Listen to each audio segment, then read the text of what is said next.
Death has always been one of The Walking Dead's defining elements. However, in recent years, what was once seen as a powerful storytelling tool has become a double-edged sword for the writers.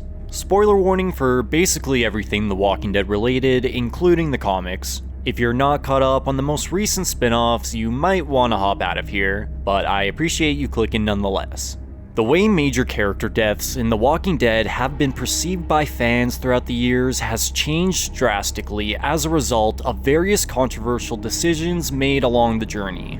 In the early seasons, mostly every major character to meet their end felt meaningful to the story and greatly raised the stakes by reinforcing the dangers of this world. However, the middle of the series strayed from that, embracing major deaths as a gimmick that often felt overused, poorly executed, or intended only for shock value, which led the latter seasons to grow afraid of killing off big characters due to the consequences and backlash from the past, before essentially designating a handful as permanently safe, while forgetting the importance of building up new characters. But perhaps the biggest betrayal to fans came in the final season of Fear the Walking Dead, which broke the franchise's oldest and most fundamental rule.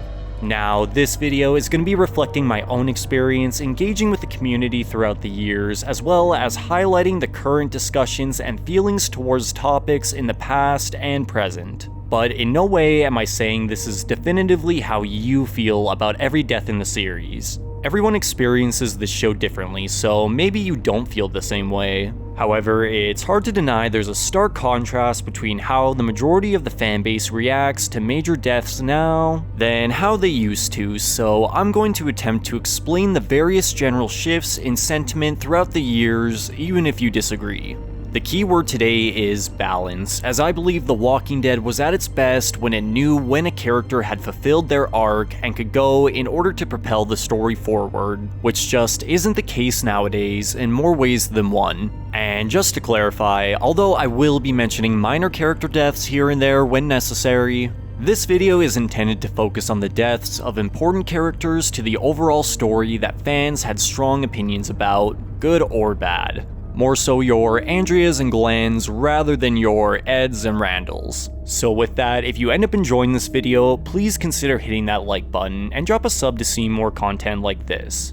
Now, as mentioned, when the series first began, death was seen as an exciting thing that drew viewers in and pushed the story forward. Season 1 was actually pretty sparing with its character deaths, but when they did occur, they served a purpose beyond shock value, as Amy and Jim were used to demonstrate how the rules of the virus worked, while Jackie and Dr. Jenner's deaths were used to convey what the loss of hope truly looked like. At this stage, it wasn't about who died, but why and how they passed, which changed the way we and our survivors viewed the apocalypse. Season 2 then brought the writing and emotional weight of this world to a whole new level, as the unexpected death of Sophia after episodes of searching through the woods truly proved to the audience no character was safe, no matter how young or innocent they may be, as long as it pushed our group and made sense in the context of the grander story. But it also proved to comic fans this was going to be a far different experience than what they may have expected, especially after the additional premature deaths of Otis and Patricia.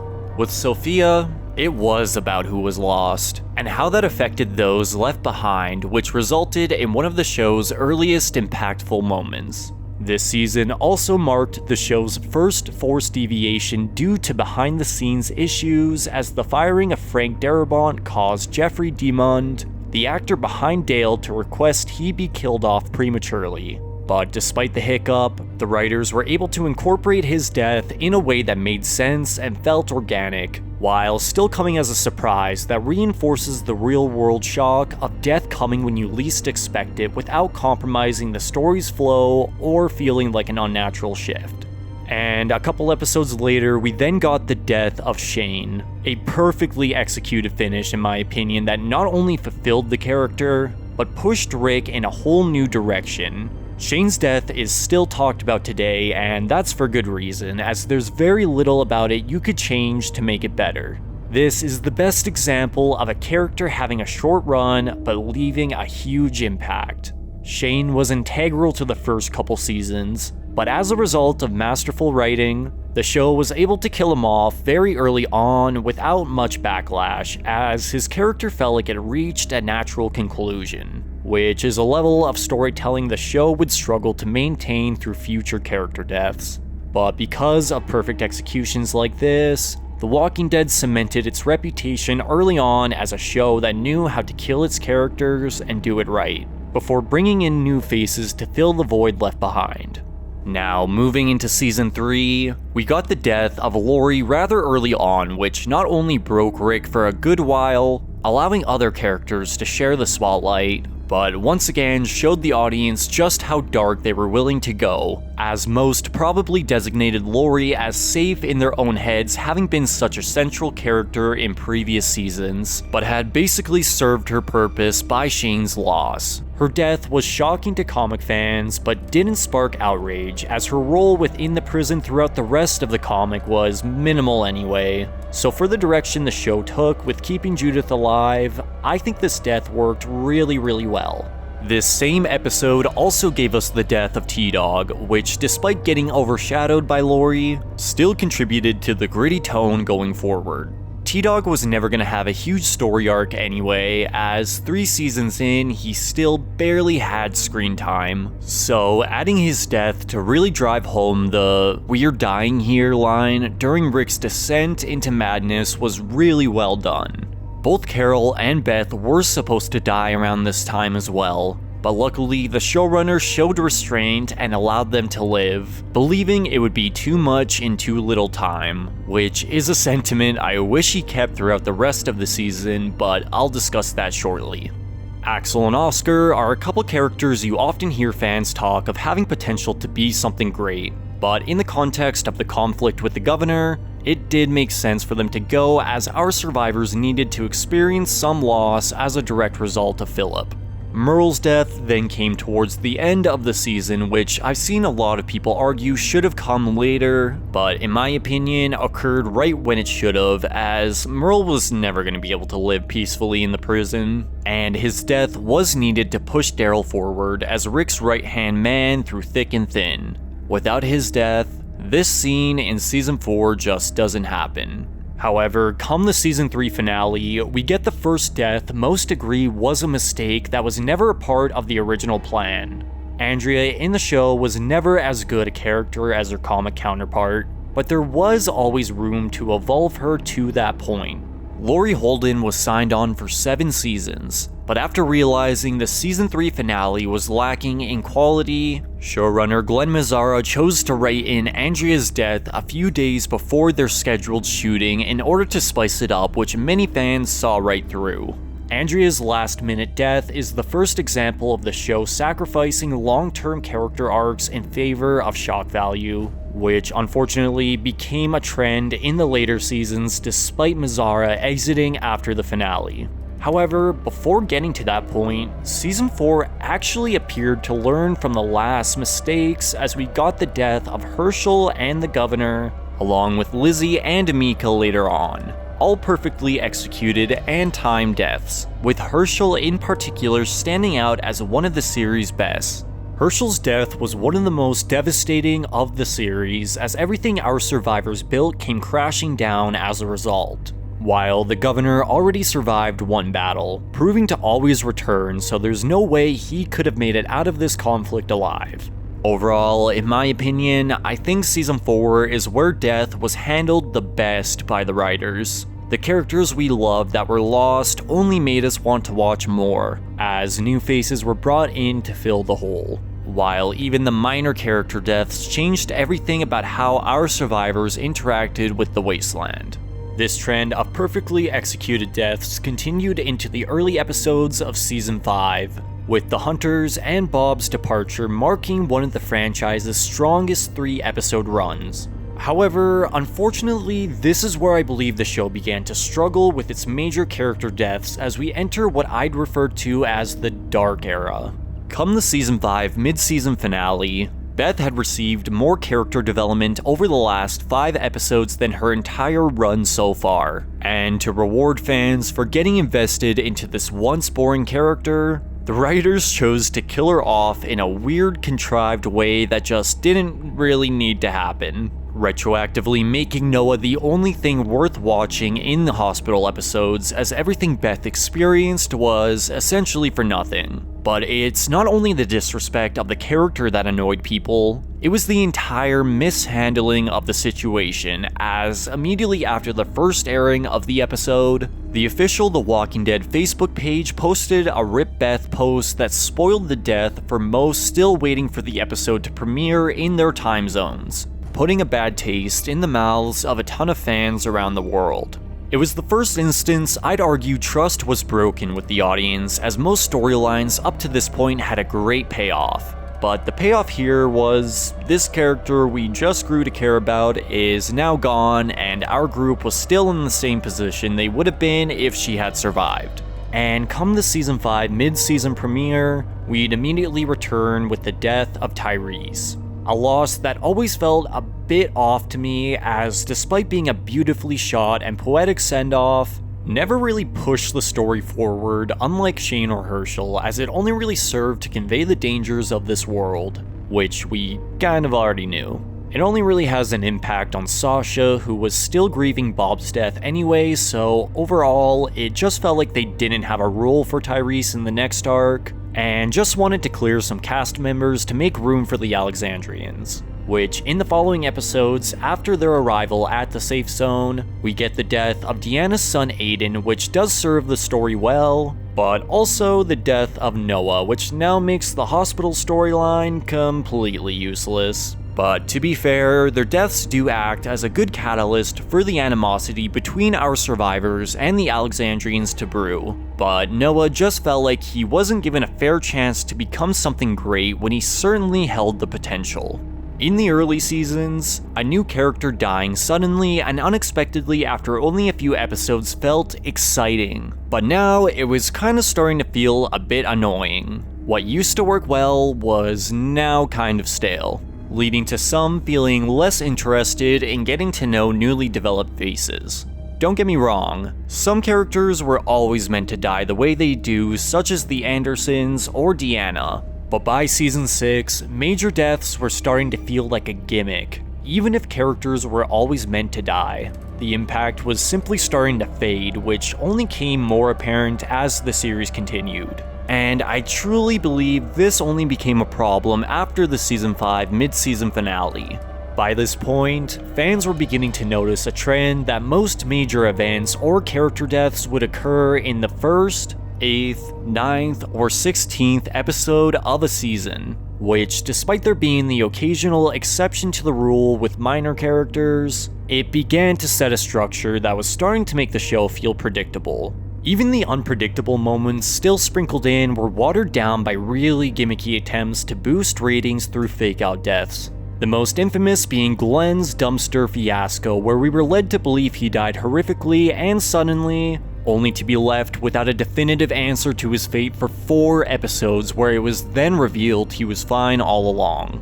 If developing Beth into an interesting character just to kill her off within a few episodes broke trust between fans and the writers, Glenn's fake-out scheme shattered it. This event felt kind of exciting, and I sort of respected it, as Glenn had already fulfilled his character arc by this time, unlike Beth or Noah. But alas, Glenn was revealed to have survived, which I guess could have been written off as a weird blunder on the show's part, if he wasn't actually killed off at the end of that same season during Negan's lineup. Oh, sorry, I mean at the beginning of the next season, as we were left to wonder who died for 7 months. Despite resulting in a really solid episode, the whole event felt almost like a set piece rather than a natural situation that could occur, only made worse by the cliffhanger that left the season 6 finale feeling unfinished and unsatisfying. Which, a lack of realism and immersion was never really an issue the show faced before, despite zombies walking the earth. This, to anyone watching, wasn't a decision made for the sake of the story. It was one made based on attracting viewers at a time where the show was really consistent with its viewership, which killed the shattered trust left over among fans. To compensate for the 7-month wait, Abraham was added to the list of those to die by the hand of Negan. which obviously was overshadowed by Glenn. Not in the way Lori overshadowed T-Dog, as T-Dog was never a huge character to begin with, whereas Abraham kind of was, and had been expected to survive all the way to all-out war due to Kirkman's past comments on believing he killed him off too early in the comic. Glenn was expected due to his comic fate, but its execution still hurt the perception of death among fans, which is an interesting lesson the writers failed to take into future seasons. And throughout Season 7, the 1-8-9-16 structure was almost followed to a T, with the exceptions of Benjamin and Richard in episode 13, as we got the death of both Spencer and Olivia in the mid-season finale, and the death of Sasha in the actual finale, which, again, sort of always felt weird and unnatural to me. Sasha's death came around the same time as Holly's in the comics, but Fear the Walking Dead had already attempted that in their second season with the Pirates. So the show made a big song and dance about transporting Sasha in a coffin at her own request, only for her to reveal herself as a walker, having taken her life in an attempt to bite Negan, which felt forced for the sake of spectacle, despite the idea of Sasha dying around this time working pretty well. I don't know, maybe I'm in the minority on this one, but it really just felt like someone had the idea to have a walker come out of a coffin and tried to make it happen even if it didn't fit naturally. Unlike in the comic, where Holly is bait to manipulate the survivors into believing the saviors want peace, Sasha was actually intended to be returned safely, so it's unclear how this setup even contributed to Negan's plans, besides allowing Sasha to do what she wants, which doesn't really align with his character from what we were shown so far. Sasha's death, although predictable, does work in the context of the grander story, but once again, it was the execution that felt gimmicky more than anything. Season 8 actually did a pretty decent job at killing off its minor characters compared to other seasons, as we lose Eric, Francine, Tobin, Gavin, basically all the garbage people and more staggered throughout the season, who will all make sense in the context of the war. However, it was the major deaths that were fumbled hard, the first of which being Morales. Yeah, I know. Calling him a major character is a bit of a high sell, but he was a Season 1 OG.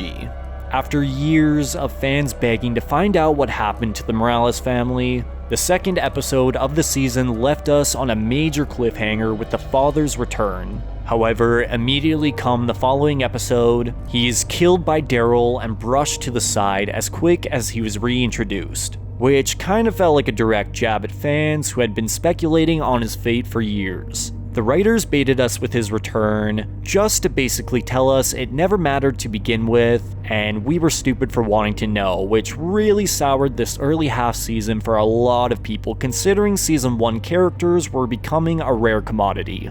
And the potential story arc for a returning face after 7 years had people excited at a time where hype was at a low. However, despite the frustration among fans, Morales' return and death was quickly overshadowed by an even more controversial writing decision, and possibly one of the most despised events in the series altogether, the death of Carl. Now, information around this controversy is pretty muddy, but from everything I could find, mostly stemming from comments made by his own father on Facebook that have since been deleted, Chandler Riggs was signed on to at least Season 11, and had purchased a house near the set with plans to attend college in his off time. However, around the filming of episode 6, the decision was made to kill him off in the mid-season premiere. The claim was made that it was solely based on story purposes, as Rick needed a reason to keep Negan alive, which it worked in the comic just fine without, so that I didn't understand. But a lot of fans believe this came about over a payment discrepancy, as Chandler was turning 18 right around this time, which would have required he be given an adult salary, although there's nothing out there actually confirming this. Either way, this decision buried the already dead trust built between the show and fanbase. If Carl, arguably the future of The Walking Dead, wasn't safe despite years of obvious setup, then it seemed like no other character arc mattered. Nobody was safe was the show's philosophy, but usually the characters chosen to die for the most part felt like they had a clear purpose behind the decision.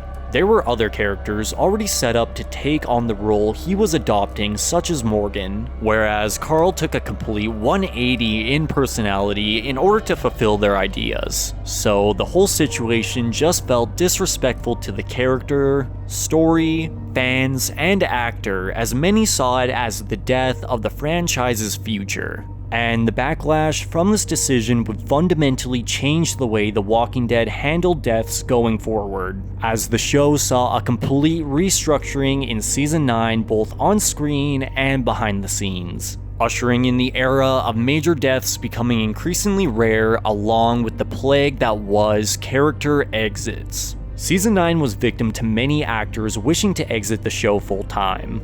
By this point, Andrew Lincoln's contract had expired, and instead of renewing it for a few more seasons, he chose to leave the show in order to spend more time with his family. Although it was announced he was gonna one day return for his own film trilogy. Around the same time, financial negotiations between Lauren Cohan and AMC fell through, leading to her temporary exit as well, as she had pursued the leading role in her own show. With these departures, it was beginning to feel like The Walking Dead was losing its core identity, with most fans pointing their fingers towards the decision to kill off Carl as the catalyst for this downfall, with the mid-season finale reinforcing these concerns by bringing the premature death of Jesus at the delight of the actor who felt underutilized in the story, culminating in yet another announcement Denai Guerrero would be exiting in the following season. At this point, it felt like the writers had backed themselves into a corner. If they killed off any more major characters, the show would have nobody left the fans cared about. But if they didn't at all, they would risk losing what made the show what it was to begin with. However, despite the tribulations faced this season, episode 15 was still able to deliver one of the most shocking and satisfying moments in years, as the Pike scene was widely regarded as one of the most exciting events in many seasons. 10 minor and a couple major characters were killed off in what's gone down as an extremely iconic moment, which not only avoided the trend of big deaths occurring in finales or premieres, but had major lasting consequences on the story and characters left behind. Why did these deaths work when so many didn't? Well, most characters chosen had long served their arcs or never felt like they were gonna become something bigger than what they were. Henry wasn't really created as a character people were supposed to grow attached to. He was intended to fill Carl's comic role for the arc and propel Carol and Lydia's story throughout the next season, and serve that purpose he certainly did well. The ending of Season 9 proved the show still had the potential to deliver satisfying moments with high impact in the face of unfavorable odds. And going into Season 10, the show seemed to recognize the need to reel back before the Whisperer War by having the only major death be that of Sadiq to act as the spark to tell our characters conflict was officially here. I personally feel he worked well as a death, but many saw as a waste since Carl practically died saving him, although it wasn't enough to push away those still invested. The rest of Season 10 saw the deaths of Dante, Gamma, Earl, and Alpha, which weren't exactly unexpected, but were all well written and executed. Beta, on the other hand, despite having a much better ending than his comic counterpart, his show death still wasn't really exciting and definitely wasn't surprising.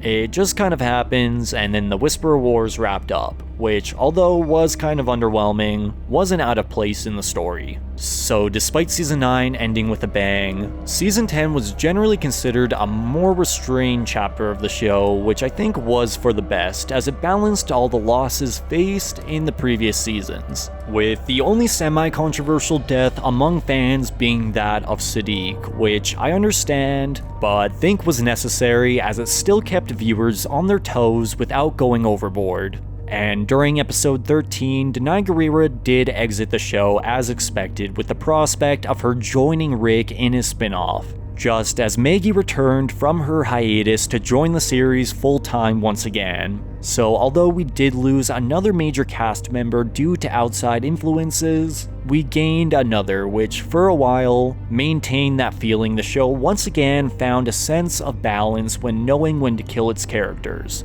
However, as we approached season 11, we began to hear it would in fact be the finale of the main show at the surprise of most. But instead of just leaving it at that and allowing the fanbase to speculate what this last season had in store, 2 additional spin-offs in a Carol and Daryl show and Maggie and Negan project were announced, practically taking away any threats of these characters dying in the final season, which felt really off, considering death was such an integral part of the series. Many fans had issues with the show killing off major long-running characters at inappropriate times, but the final season of a show infamous for killing characters perhaps might have been the perfect time to actually do it. Not only from the perspective of fans, but from the internal logic of the show itself. If these sequel projects weren't announced, a huge part of the speculation cycle would have revolved around if Daryl or another character would have received Rick's comic death or not,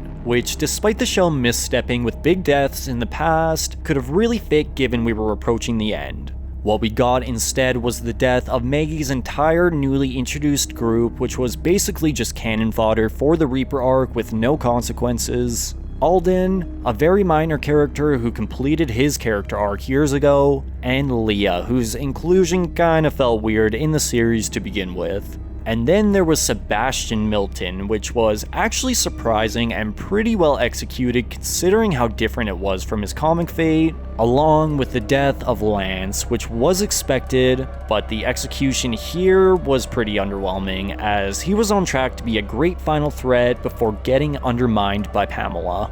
What's extremely shocking is that despite having a gigantic death take place in the finale of the comic, the final episode was never planned to have a major death at all. We lost Luke and Jules, who were kind of just there, but Christine Serratos had to ask for Rosita to be the final death in the show, which is just so odd, and seemed to even take the cast by surprise, judging by some of these interviews. Rosita was a popular character, but she wasn't a Rick Grimes level death like most would have expected if we went in completely blind. So while plenty minor characters did meet their end, the announcement of spin-off shows hurt the narrative potential this season held, and removed the uncertainty from these characters, which is what used to make every death significant in the first place. Essentially, in the modern day of spin-off shows, these same 6 characters continue to exist in a safety bubble, which is a double-edged sword as it does protect them from dumb fates such as Carl,